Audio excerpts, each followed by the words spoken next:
And even better, while we got fireworks on the field last night, the New Zealand Warriors fans have certainly provided some fireworks for you. They've come after you hard on social media, and I, for one, am very happy and impressed with it. Today, we're talking Origin. Queensland just don't get Origin, do they, mate? We're also going to unpack our thoughts, what needs to change before Game 2, and what else are we looking at, Steve? Mate, I really want to dive into a few of these rookie Origin performances. I thought they were some of the best out there on the field. And then some interesting matchups this weekend that will rely on heavily some of these Origin players backing up or not. So in for a cracking episode, Hawk. All right, mate, let's get into it. It's good to see you on Tuesday, mate. Always good to catch up face-to-face. You're in New South Wales where we win. That's always a good thing. Yes, mate. It was great to have a couple of beers with you. It was good to get south of the border. Obviously, good timing with what happened last night, but it was good to catch up. And even better, while we got fireworks on the field last night, the New Zealand Warriors fans have certainly provided some fireworks for you. They've come after you hard on social media, and I, for one, am very happy and impressed with it. Some of those sledges. I learned a few new words. Let's put it that way. The Warriors fans have listed on you, and I'm so happy about it, mate. Mate, to be fair, most of them were unloading on you because they were talking about the sin bin that you were going about, mate. They did not miss, did they? Well, it was great though because it boosted the social media content massively. Thanks, boys. Yeah, I would have liked them to listen to the whole episode. I think they would have got a little bit better information from us, but it's good to hear that some of them are passionate about their team. They're going to be in it for a long way, the Warriors, this season. So it was good to catch up and have a laugh over a few of those comments. Certainly keep them coming if you're one of those fans. We had a good laugh over it. Absolutely. I was just getting the video up now so I could see some of the comments because there were some belters. They thought we were Broncos fans. That was the bit I was most offended by. I was replying for a little while to them, just saying, "Look, boys, we listen to the whole episode, like you said." But let's read some of the more choice comments. Stop crying, bitches! You lost. Next game. Oh, very good. And then it gets better than that. Can't read that one. You see you next Tuesday. Still crying. What else have we got? Oh, mate, what was the best one? We got called foreskins or something. That was a new one. We did, yeah.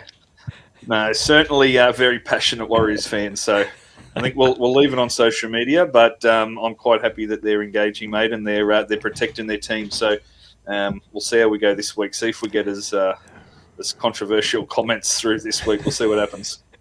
Absolutely. We did talk about getting a fan on, and I did ask a few of the Warriors fans, and two of them were keen, but they've gone quiet now. When it comes when it comes to the crunch, and I'm giving them opportunity to come on, they've suddenly gone quiet. So, boys, if you're listening, put up or shut up. Sick of keyboard warriors, but we do like the comments, so bring them on. And it certainly was entertaining as we read through them on Tuesday nights. Very good. Let's get to Origin. Of course, I was very much tongue-in-cheek about Queensland not getting Origin, but we were awful. Yep. My first thoughts were, how could we possibly have been mentally prepared for the game if we're making those sort of elementary errors, particularly To'o, who's like they said in the commentary, he wouldn't have made 3 mistakes in his career, and he's stuffed 3 play the balls. And another thing that I noticed around that same area, the mental side, Queensland always talk about playing for Queensland. I didn't hear that from any of the New South Wales players. It was a big focus for Madge, and he got everyone connected. But actually, the only comment I heard afterwards was Cleary talking about, the naysayers and, he hasn't owned Origin and all that sort of stuff. And he said, I just worry about, I'm just playing for the people who support me. What happened to you playing for your state? What happened to we're all in it together? To me, it says that there's a real lack of connection, and that showed up within the team at different times as well. Strange absolutely snapped Munster, got a turnover when we badly needed it, and they didn't get in and around him. Now, they could have been gassed because they'd been under the pump there for a while, but there's a lot to be said for they just went up for the game, and it's kind of been a bit of a trend, unfortunately, in Laurie's reign this time around, that we just don't start well. That's a problem. Yeah, 100%, mate. That's exactly what stood out. After obviously 16 minutes, there were 3 tries for the Maroons, and it looked like it was going to be a very tough night for New South Wales. They didn't look in it. To your point around Tuo's drop balls in the ruck, Stephen Crichton had 2 of his own. They did not start well. They didn't look good. They didn't look like they'd even trained together. Which they picked a lot of those players on combinations.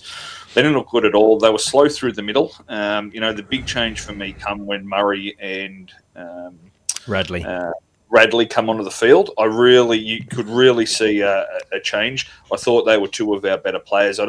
I've seen a lot of pats on the back for Murray. I haven't seen Radley get his credit. I think they really changed the game for New South Wales, and they got back in the hunt. Then they slowed Queensland down. Obviously, the big controversy is the send off, but if you break it down without that, Queensland went 40 minutes without scoring a point in between the penalty goal that Walker kicked and the send-off. And that was due to those 2 coming on in the middle and really making a difference. So, we thought that he got the team's makeup wrong, Daly, when he named Saifidi, Fanua Blake, etc. And we were right, Barnett. For Saifidi to be out in the field, for us only to have 2 edge forwards, Ola Kawatu starts to cramp up. We've got to push Murray or Crichton out to an edge. Murray or Radley out to an edge. When they were so effective through the middle, it just doesn't make sense. So, I thought they were big. Then, obviously the big talking point's the send-off. And whichever side of the tweed you live on, you're going to have your different opinions on that. But from there, that obviously changed the game. It's such a hard game to defend when you've got 13. To do it against 12 is almost impossible. And for the Blues to score those 3 tries and get it at the end, that's obviously going to be the huge take out of the game. But I thought there were so many other storylines that we also witnessed. Yeah, absolutely. I'm with you. Murray and Radley changed the game. I couldn't have been more impressed with Radley. I was actually quite excited about how good he went, and suddenly there was some real steel and resolve in that middle. He was hitting everything that moved. He defended so well. We were under the pump, so it definitely turned the tide. He wasn't making huge meters, but no one was. But it was just that speed around the ruck, defensively in particular. But then when we got the ball, Cam Murray quick play the balls. Radley was the same. Laurie talked about not making changes. We didn't give ourselves a chance. Well, no, you didn't give yourself a chance. But surely you're going to unpack that game, and there's a whole lot of changes you're going to make. To me, someone said it today on the radio. Queensland pick players out of form and they lift. That's not New South Wales. We pick form players, and Crichton was out of form and he looked clunky. Now, to be fair, he did some good things at the end, and maybe he might have played himself into a bit of form in that environment. But for me, McLean just comes straight in. They talked about people born for Origin. He's just born for the big game. He went into that Panthers game, he killed it. His first game for New Zealand, he was unbelievable, and he was only a teenager still.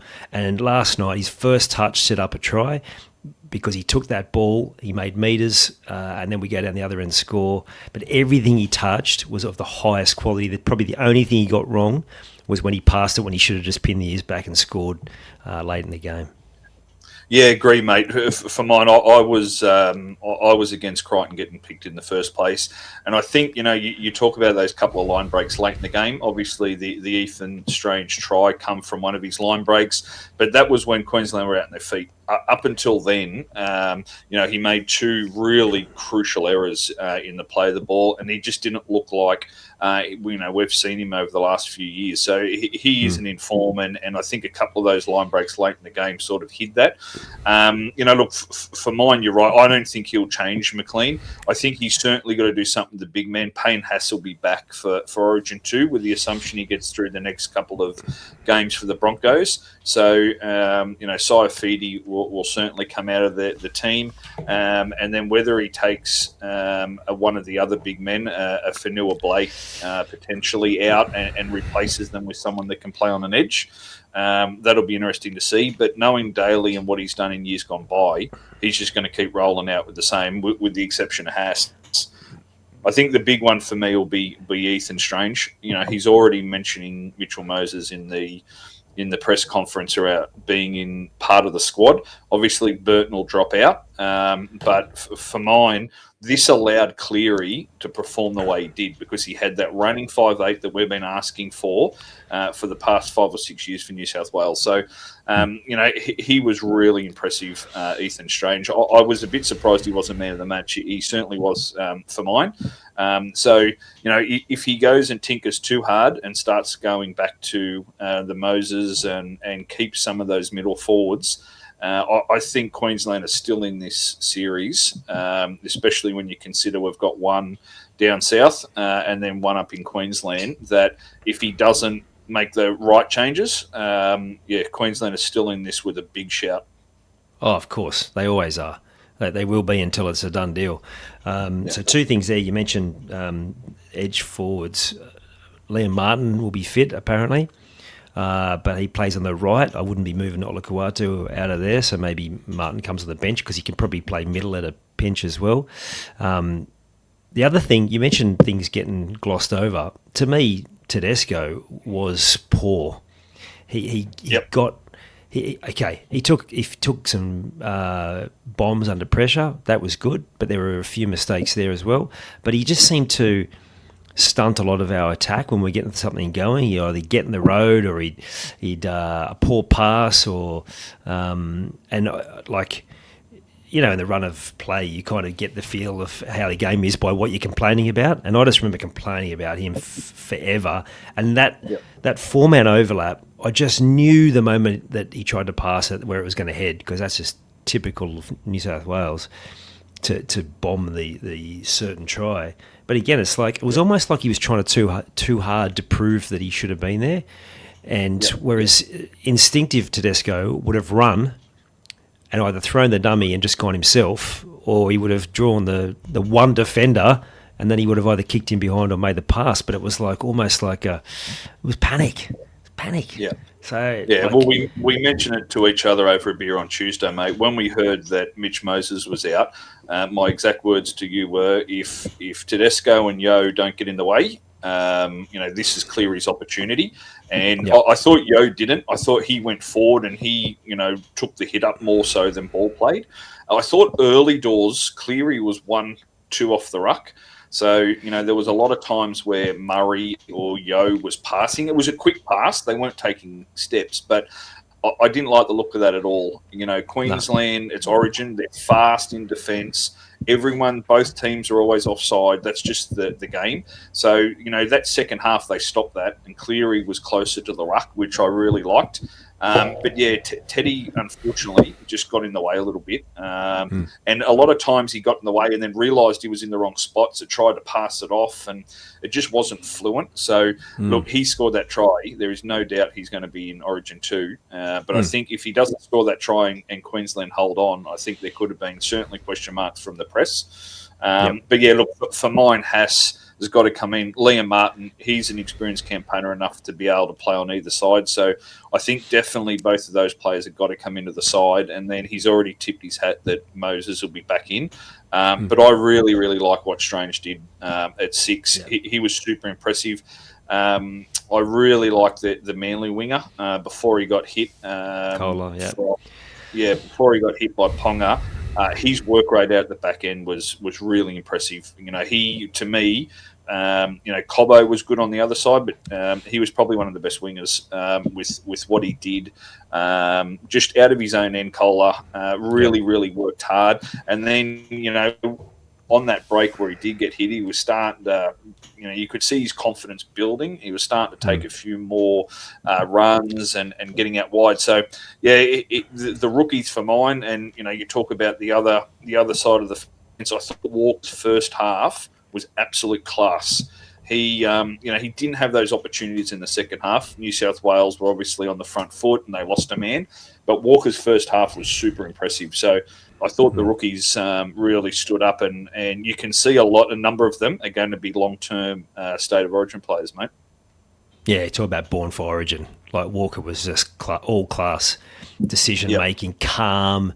Like, he was so good, and he would have won man of the match if they'd hung on, for sure, I reckon. Although there were plenty talking about Catewell today.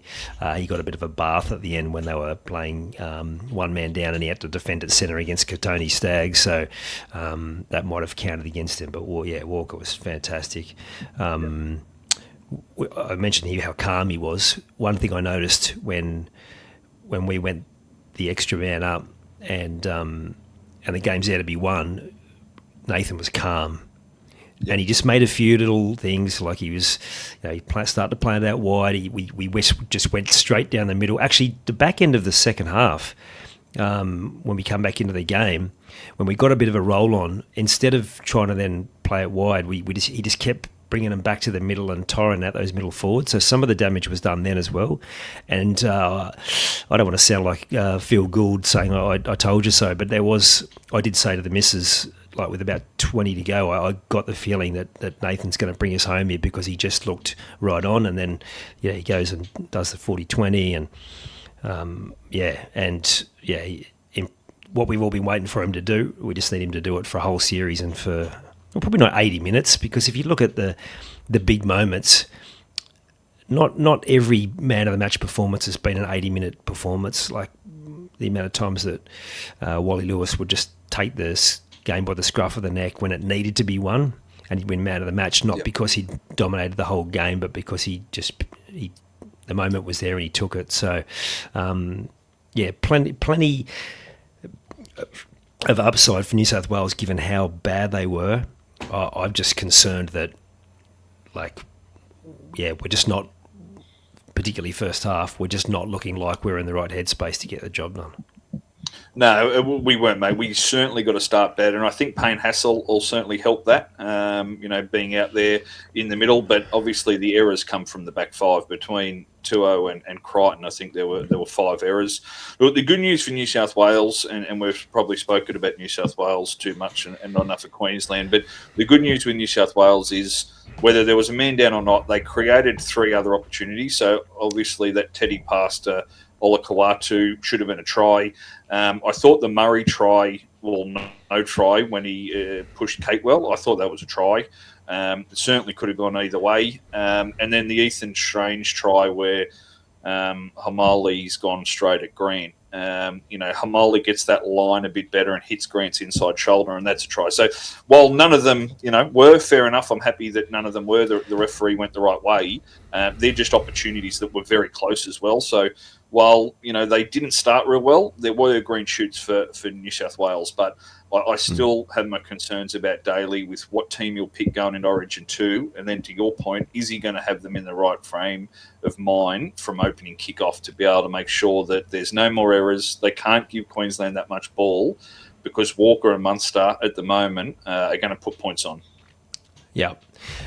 We've talked all year about possession. So really, 20-0 isn't that bad result, considering how much we turned over for them and how much we were just under the pump coming out of our own end.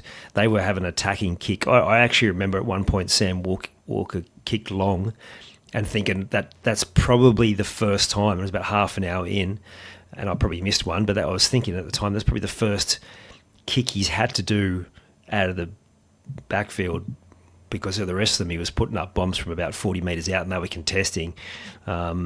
So, yeah, even share of possession, it's a completely different game. It's just, are we capable of that, given how we started? But that remains to be seen. Other good debutants, Blake Braley was super impressive. I don't know, maybe he just stays there on the bench and comes on earlier, or whether there's a thought about putting him on, but he was certainly impressive. So yeah, some of the new guys certainly had good games. We probably should, spend some more time talking about Queensland. They, with all that ball, I thought we actually scrambled pretty well, but it was Munster and Grant doing what they didn't do for the first probably 10 weeks for the Storm, being more ruthless, and then they got good players around them. They got Walker there creating some stuff as well. They were patient and they probably should have gone for the 2 points in hindsight when they had that chance to take it ahead later in the game as well. Yep.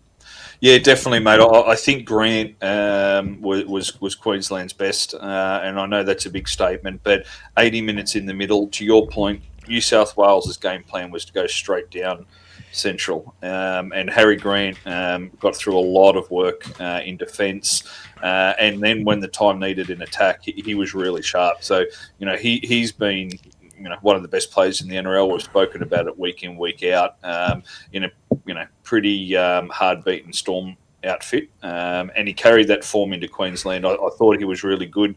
What stood out for me early, and yeah, they had all the ball early, I get all that, but what stood out for me early for Sam Walker was the amount of time he had. I'm screaming at the TV for one of these back rowers, and like Liam Martin is a perfect example. He's terrorised Munster over the course. Get up in his face and knock him over. It literally took until about the 25th minute before someone set him on his ass. And the first time he got tackled with the ball was when he almost slipped over. That was the only time New South Wales loaded a glove on him. So he had so much time, and that's hard in NRL, let alone in State of Origin. So I certainly thought he showed that he's going to be, the future 7 for Queensland. And, to think that Dearden, is going to be a long-term 6 for them is really impressive for Queensland. I thought their back, Cobbo, probably the best game he's had all season. And the two centres, I thought, didn't get the credit they deserved either. I thought Toya and Hammer were pretty impressive as well. So, to your point, a few things happened when they lost Ponga, and they had to move Capewell out to that left edge, and Stagg started seeing a little bit more ball. But I think there was some really impressive, impressive things by Queensland. So yeah, this series is by far still up for grabs for mine. I think the team selection is going to be a huge one for what New South Wales do. I can't see many changes for Queensland. I think they'll roll out, barring any injuries, I think they'll roll out a very, very similar side. But New South Wales, with the two we've mentioned, and then potentially Moses as well, it'll be interesting to see what Daly does. Yeah, absolutely. I was looking at the player ratings, and it's funny when the result goes the other way, how suddenly the player ratings get slanted towards a winning team, because Ponga's got a 3. Now, okay, he got sent off, but he's played 60 minutes, and he looked dangerous every time he got the ball. Like, I don't think he dropped one when they were put some pretty tough bombs to him. Cobbo's got a 6. Like, please, he was enormous. I'm with you in the centres. Toya was good. I thought Jojo Fafita was good. He made that one mistake, but apart from that, just because they played for 20 minutes with 12 men, you don't suddenly remove all the ratings. That's crazy. If we're willing to say that Cleary's kicking game was first class and he nailed it, well, Ponga was down there diffusing it. Right, so to your point, when a few things happened, obviously the Tedesco kick for the kick for Tedesco's try, the 40-20, Ponga's on the sideline. Now, whether he deserved to be there or not, well, that's an argument for another time. But when Ponga was out there, I thought his positional play, I thought he far played the pants off Tedesco as far as positional play go. You think that early kicking game, both Munster and Walker kicked through into the in goal, and Tedesco was nowhere to be seen for 2 early tries. So I thought, it's a bit harsh on Ponga. Just giving him a 3 because he got sent off with 20 to go is a bit silly for mine.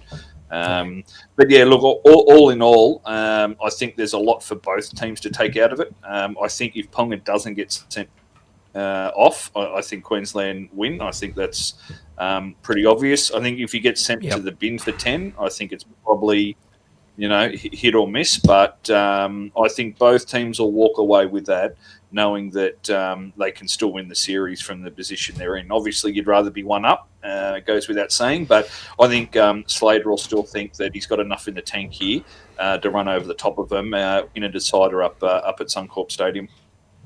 No doubt at all. Tino was much better than his club form. We expected that.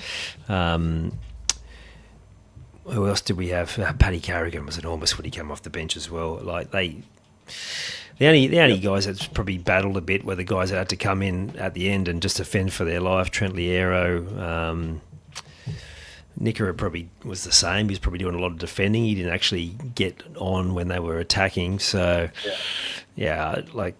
as always, plenty to like. And there were times where this is one thing I've noticed the last couple of years is that the game goes in ebbs and flows. When Queensland are under the pump and it looks like we're getting on top, they just seem to find a way.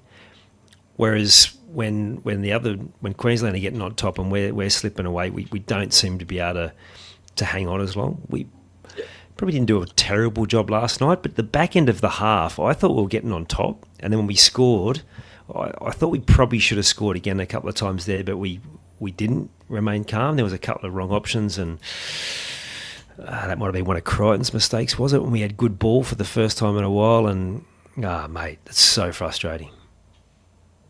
Yeah. Look, Queensland play Origin football, right? And New South Wales don't, and it's been happening since 1980.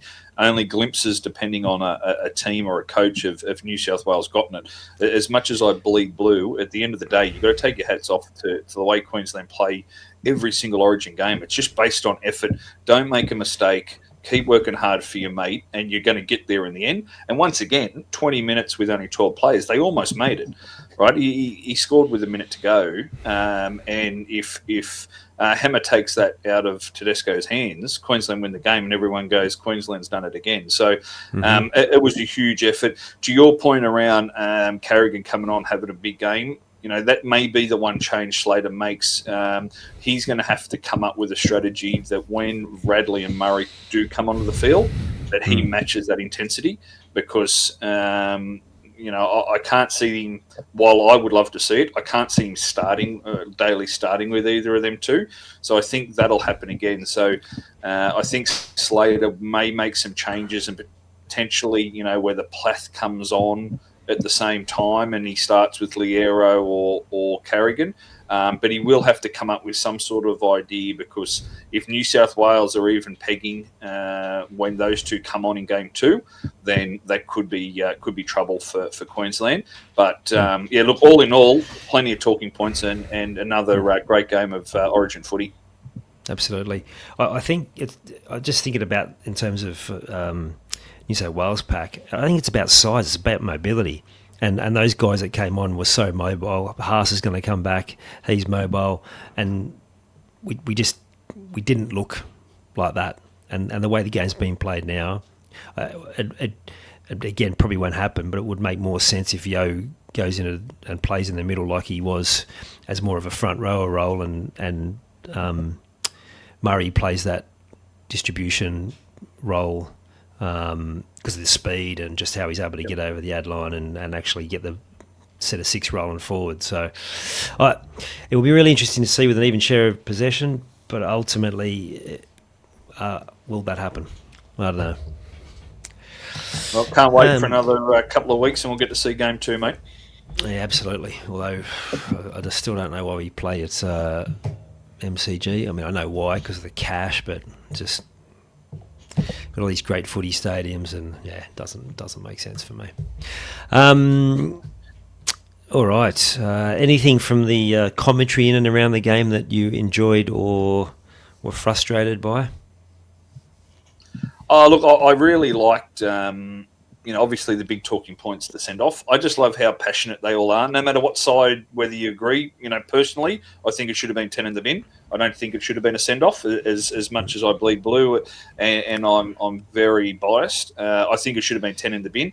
But regardless of what your opinion is, I just love the passion. Everyone's got an opinion on it. Everyone's so passionate about it. The Courier Mail back home is running a running a petition to get rid of Klein from Origin 2. It's just so good to see rugby league just invoke that sort of emotion. It's one of the highest rating Origins ever on TV, and obviously after the back of the controversy, Origin 2 is going to be massive as well. So I just love that. I love that part about it. Look, as far as the commentary, I haven't heard a great deal about it. I don't really see too much I disagree with outside of your point around, the win or the loss affects people, when the so-called experts or the journos put those ratings out. And I think that should be scrapped away. You rate the player on how his performance was, not on the end result. So, I just can't wait for the next instalment. Agreed. I was with you. For me, sin bin. But then when I had a look this morning, and it's like, I don't like it, but this is kind of how they've been refereeing it. When you go in there recklessly and you're out of control, which he did, and people were posting all sorts of still images and different angles where it does look like his shoulder hits his chin before his head follows through and hits him. Yeah. Like, if we're having to go to that length, then let's just make it a sin bin. I mean, the people comparing it to the Suolihi one. To me, even though there were mitigating circumstances there, you can't put your arm straight across someone's chin. And maybe we're looking at it wrong, and now that the way the game's refereed, it's just, it's whether it was head clash or not, he's come out there out of control and knocked him out effectively. And maybe there's an element of us just getting on board what they're refereeing, which is how they're refereeing things, which has been our battle all year. Anyway, let's move on to this weekend's games. Some good matchups. What do you like? Absolutely cracking matchups, mate. Obviously, Origin ins and outs, whether players will back up or not, is going to be a huge kicker for a few teams and a few games, truth be told. That first one, the Sharks Manly Friday night was going to be an absolute cracker, but obviously Nico's out. The two Manly boys aren't going to back up. We're being told, so that's lost a bit of star power. But the last game for me, not to jump it too far ahead on you, mate, but the last game for me, the Panthers Warriors will be outstanding. So regardless whether the boys back up or not, that will be an absolute cracking game. So I would hope, being Sunday at 6 p.m, it's as far away from Wednesday night as possible, and being in Sydney as well, that they're not travelling. So hopefully they all back up, because I think they're the two best teams in the comp right now. And it deserves to be a full house out at Combank. I believe they're playing. So I really like that one for me, mate. I think that will be an outstanding clash. I just hope they all back up and give each other an absolute belting. Yeah, agree. No, I think it should be really good. Again, the Friday night, you said that should be a good game. Sharks, Seagulls, traditional rivals there. The Knights should be well too good for Para. Yeah. But I really like this Saturday afternoon game now. The Tigers have come back to the field. Will they have anyone back this week? I haven't seen team lists. I was out with someone on Tuesday night and then Origin last night. But the Dogs... I believe... Sorry, go on, mate. Oh, you go. Oh, sorry, mate. I was going to say Twal's back for the Tigers, as is Dream Buller. So they're two big ones, and so is Appy, right? So, we mentioned that they were missing most of their spine the last few weeks. So they're three monster inclusions. So they're not quite full strength. They're still missing a couple, and obviously Taylor May is a huge out for them as well. But they're getting back to full strength. The big one for the Bulldogs is Connor Tracy's been named in the extended, but Karaz was huge at fullback last week for them. Just a huge worker, right? He doesn't have the silky hands of Drinkwater or Walsh, but he's just an out-and-out worker. So he's an interesting one to watch, Karaz. I'd probably prefer him at fullback over Tracy for mine. But that'll be a really interesting one for mine. I think the Tigers have got enough coming back to knock them over, but will be a cracking Saturday afternoon at Combank as well, mate. Absolutely. I really like the Dogs, what I saw from them. I know the Storm haven't been travelling that well. You mentioned Carraz, not only worker, he just seemed to offload at will too, in traffic, and so much of their good ball came off the back of an offload from him. And for the first time all year, they had a real depth to their attack. They were setting the line deep, and it looked good. They actually had a bit of punch up front. That is easily the best they've looked all year, not just because they won and they scored some points, but there was a fluency about the attack. It's like, I really like Tuala, the centre for the Dogs, a young guy. You know, they talked about, he came in for Cherry. Well, Cherry was enormous as well. Something's got to give there next year. We've talked about that all year. But if they can have that sort of intensity and get a bit of flow to their attack like that, they were attacking from anywhere on the park, they could be heading in the right direction.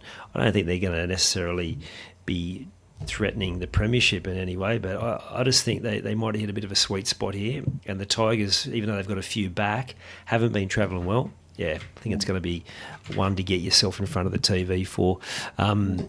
Storm, again, if the Origin guys back up, Hughes is there now, that should be a decent one.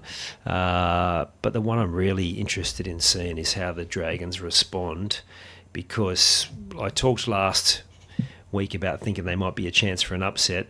Just didn't give themselves a chance again. Yeah. Look, I think they'll be up against the Broncos. You know, there's been a lot of talk, and I know we missed a podcast earlier in the week to review the games. I was out of action, unfortunately. There was a bit of talk around the Dragons forward pack didn't stand up against the Warriors, and look, truth be told, they weren't tremendous. But for me, it come to the back five. I thought the young Dragons forward pack were thereabouts. They were better. The Warriors were better than them, no question. The Warriors fans don't hit me on social media 2 weeks in a row. They certainly were better, no question. But I thought they held their own. Where we fell over as the Dragons, were the back five were atrocious once again. Unfortunately, Slow. they're just not. Yeah, they're just not doing it, mate. So, Setu 2's been fairly strong for us. We get Moses Sully back this week, which is a positive, but unfortunately, Gutho, Val, and Matt Fiega just haven't done the job. They just haven't been able to make the yardage, and that big Warriors back five just rolled down the field, and that made it easier for the forward. So, I think while they were far too good for us, I think the Dragons forward pack copped a little bit of criticism that they didn't deserve. But it doesn't get much easier this week. Obviously, he won't play huge minutes, but Payne Haas is back, and they've got a fairly strong side. You'd expect Carrigan to back up after Origin. While he certainly had a huge game, the Broncos need to win some football matches to make sure they're in the 8. So they haven't got it all their way, the Broncos. They've got a few out. Jordan Ricky's out, who's been fairly solid on that right edge for them. But yeah, look, I think with Walsh missing out on Origin, Payne Haas wanting to be back, I think they'll be too strong for the Dragons. I think they'll have too many points. And that back five, unfortunately, is just not playing good enough footy. Yeah, I agree. It leaves you wondering what they're going to do there, because they're going to probably have to have a clear out how many of them are going to be prepared to go and take a deal elsewhere, or even get a deal elsewhere. If they're not prepared to go to the Super League, they might be stuck with some of those guys for another 12 months, unfortunately. But you might just have some very well-paid New South Wales Cup players, because they are battling. The only thing I can think of is that they both got injuries, because they have fallen off a cliff. They were both pretty fair last year, talking about Holmes and Gutho, but they're just not even in the contest. And they're just like I said, old and slow. But fingers crossed for you, mate. I've got real concerns for Para. If they can't hang on to the ball, that we'll get an absolute pasting by the Electric Knights. But there's always hope. There's always hope. Yeah, no, I agree, and I really hope we see the two Raiders boys back up. I think they were two of our best on that left edge for New South Wales, and I think they'll want to. It'll be a bit of badge of honour that they can go and back up and help their club team out. So this will be a really good game. The Cowboys have been performing pretty strongly, and they've got a fairly strong side. With the assumption that Cotter backs up for them, they're going to be a fairly strong side. And Raiders, we've seen a little bit of inconsistency.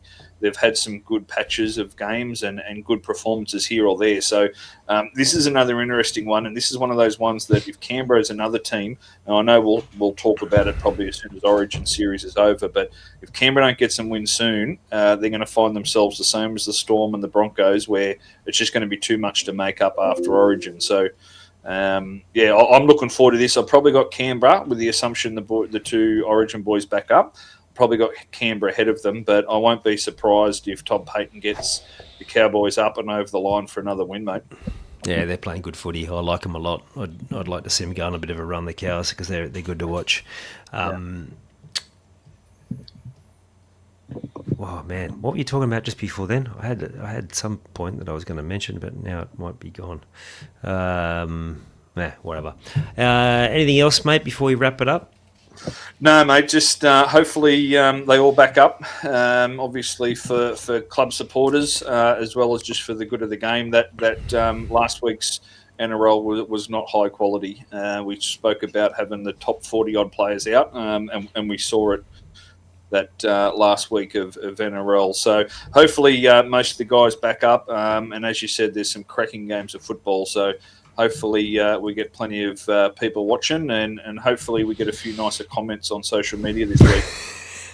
No. I'll make sure I package up the Queensland don't get Origin part, because they'll have a different crack at that. First the New Zealand fans want our blood, and now it'll be the Queenslanders. But cracking week of footy, and can't wait to see some games this weekend. Yeah, absolutely. Now, just a little aside, making some changes here at the podcast. Sport is Life will continue. It will be just talking sport like this. The high performance stuff and mental skills are moving over to another podcast, but that will be a little bit down the track. So for the time being, if you're waiting for that, stick around, because I'll make an announcement on that soon. But otherwise, we'll be continuing to talk footy, potentially have a football expert to talk the Football World Cup coming up as well. And of course, we'll be getting all over the cricket once it starts, with the Bangladeshis coming for a couple of tests in August, I think it is. So plenty to look forward to there. I'll see you next week, Steve. Cheers, Hawk.